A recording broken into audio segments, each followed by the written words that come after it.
Şimdi sizlere Urfa usulü içli köfte yapacağım. Şimdi içli köftenin bulgurunu hazırlıyoruz. Atıyorum 1 kilo köftenin ince bulgur. 400 gram kadar irmik, Erzincan tuzundan kaya tuzu karıştırıyoruz. Güzelce irmikle bulgur birbirine yediriyorsun. Şimdi suyunu veriyorum. Elok su. Elok. Karıştırıyorum onu.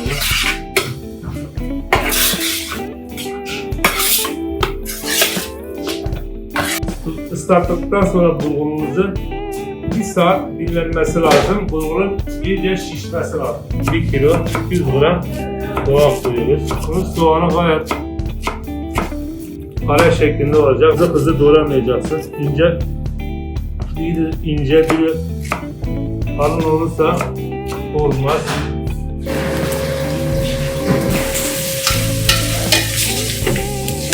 Çok az bir sıvı yağla bunu kavuruyorsun.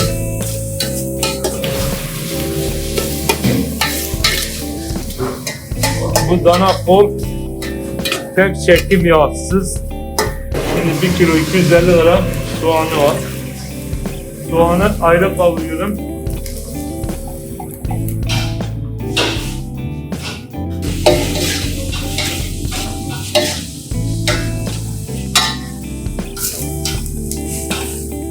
Bak soğan artık sulanmaya başladı. Suyunu veriyor. Bak. Boşaltıyorsun. Onu sıkıyorsun, suyunu alacaksın. Nerede? Suyu gidecek.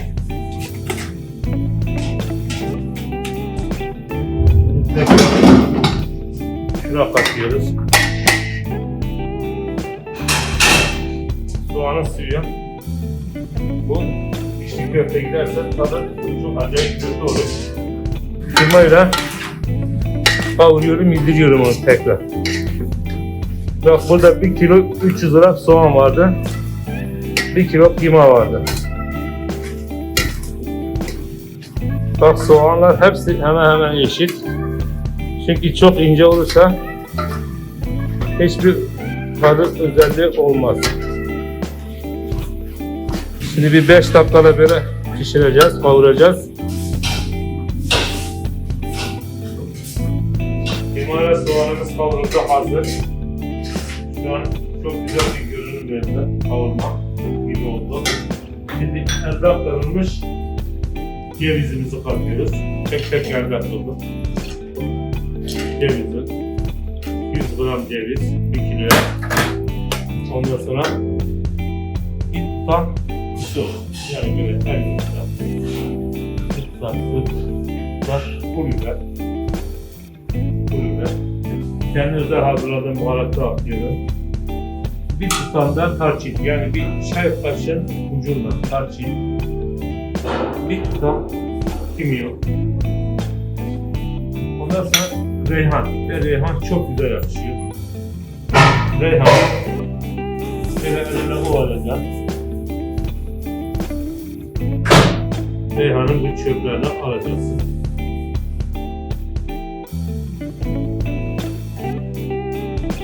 Ondan sonra tekrar karıştırıyorsun.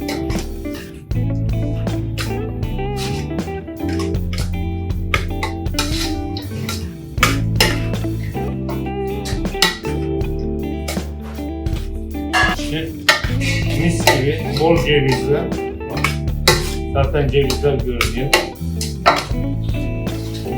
Kıymayı şu an buraya kuşatıyorum. Kıyma ne kadar güzel olduğunu göstereyim.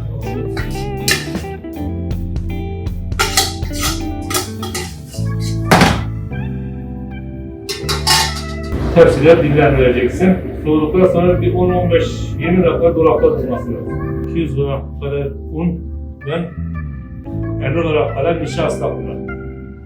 Daha sert tutuyor, daha tıkır yapıyor, daha parlak yapıyor. Onun için unla nişasta bunu döküyorum. Tek onu indiriyorum. Güzelce.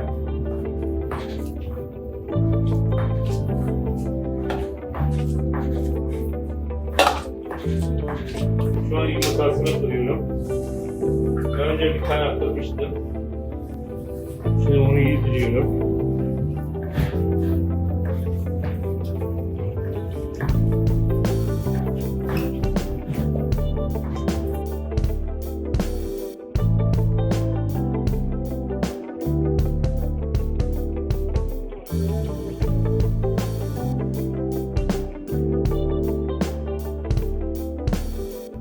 Bak güzel bir hamur oldu.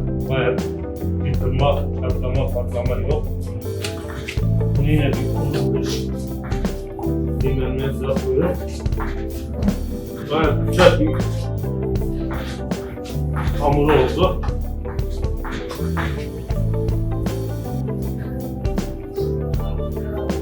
Bunu böyle iki parmağınla yukarı aşağı yukarı aşağı onun inceliğini ölçüyorsun, hepsi aynı kıvamda ince oluyor. Kıymasını dolduracağım. Kıyma da çok güzel olmuş, bol cevizli.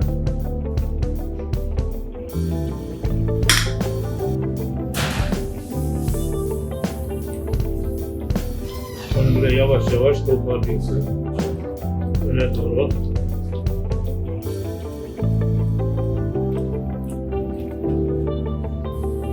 Organiktir.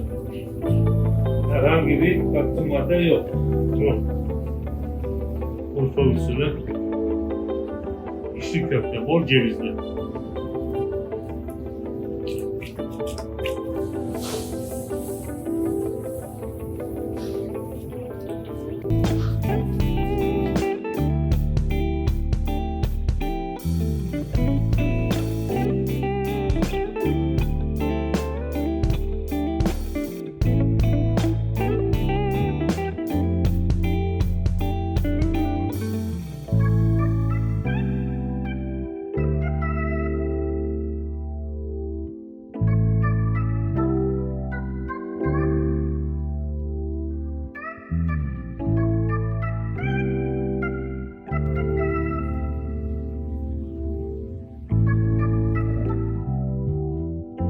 Başlıyoruz efendim.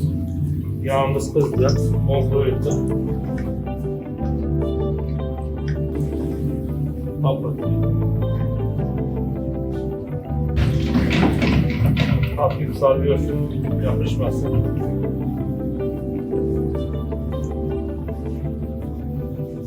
Çok hafif, hızlı değil. Dibine yapışmasın diye kaldırıyorsun. İçli köfteye bak.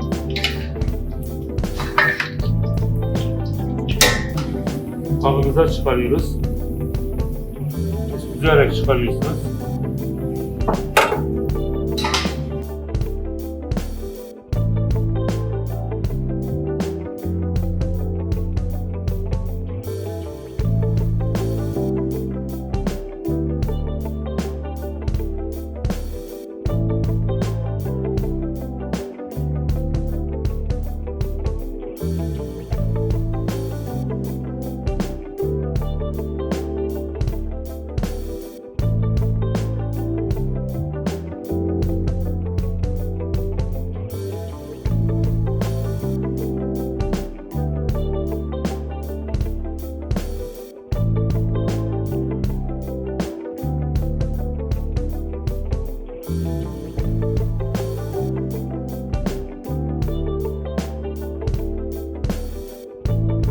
İçli köftemizin içini gösteriyoruz.